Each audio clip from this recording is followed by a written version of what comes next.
Social मीडियामध्ये सध्या अजित पवारांच्या अपघाताचा संबंध एका कथित जादूटोण्याशी जोडला जातोय।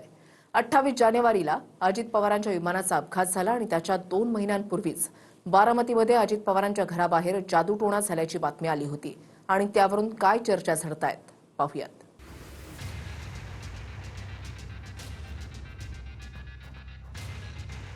अजित पवारांच्या अपघातानंतर सध्या सोशल मीडियात जादूटोण्याची चर्चा सुरू आहे। कारण अजित पवारांच्या अपघाताच्या 2 महिन्यांआधी कथितपणे एक जादूटोण्याचा प्रकार समोर आला होता। साधारणतः 2 महिन्यांपूर्वी बारामतीत अजित पवार राहत असलेल्या सहयोग सोसायटीच्या बाहेर हा प्रकार समोर आला होता। अजित पवारांच्या घराबाहेर लिंबू, फोडलेला नारळ, मिरची, हळदी कुंकू, बाहुल्या अशा काही वस्तू आढळलेल्या होत्या आणि त्यावेळेला महापालिका निवडणुका असल्यानं हा जादूटोणा केला जात असल्याच्या चर्चा बारामतीमध्ये सुरू होत्या। त्यावरून अनेक तर्कवितर्कही बांधले गेले।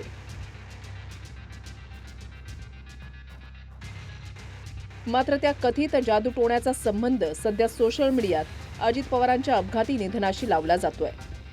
मात्र या साऱ्या चर्चेमध्ये तथ्य नसल्याचं स्पष्टीकरण शरद पवार गटाचे नेते अंकुश काकडेंनी दिलंय।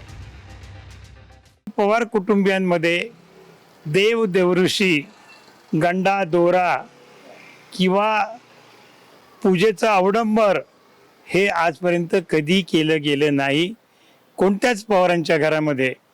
आपण पाहिलं असेल, दादांना आपण अनेक वर्ष आम्ही पाहतो, दादांच्या हातामध्ये कुठल्याही ग्रहाची अंगठी नसायची आणि झालेल्या विमान अपघाताचा आणि त्या घटनेचा अर्थार्थी काही संबंध लावणं हे देखील योग्य नाही।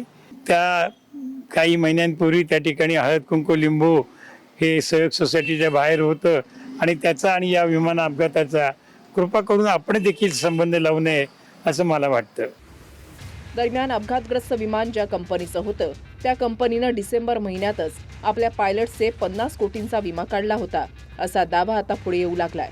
त्यावरून अनेक शंका कुशंकाही वर्तवल्या जात आहेत। त्या विमानाचा विमा 50 कोटीचा होता असं कळतं। आता पायलटचा विमा 50 कोटीचा होता हे एक नवीनच आता येते, समोर येते। म्हणून या सगळ्या गोष्टीचा चौकशा जरूर होतील। CID चौकशी करते, आणखीन कोणती एजन्सी चौकशी करत असेल, परंतु आता याच्यासाठी थोडा अवधी लागेल। त्या अवधीनंतरच या सगळ्या गोष्टीचं स्पष्टीकरण होईल। बघा, अजितदादाच्या मृत्यूनंतर हे जे काही दावे प्रतिदावे होत आहेत, काही आरोप होत आहेत, खरं तर याची चौकशी चालू आहे आणि जेव्हा चौकशी चालू आहे तर त्याच्यामध्ये आपलं काही मत किंवा आक्षेप नोंदवायचा असेल तर आपण तो पोलिसाकडे नोंदवला पाहिजे। अजितदादा पवार यांच्या घरासमोर जादूटोण्याचा प्रकार झाल्याचं उघडकीस आलं आणि अशा प्रकारांच्या संदर्भाने सोशल मीडियावर खूप मोठी चर्चा रंगलेली आहे। खरं तर पवार कुटुंबाचा, माझा अशा पद्धतीच्या जादूटोण्यावर अजिबात विश्वास नाही। महाराष्ट्राला हे प्रकार नवीन नाहीत। पवार कुटुंबाने कधीही अशा अंधश्रद्धेला खतपाणी घातलेलं नाही। Bureau report, TV9 Marathi.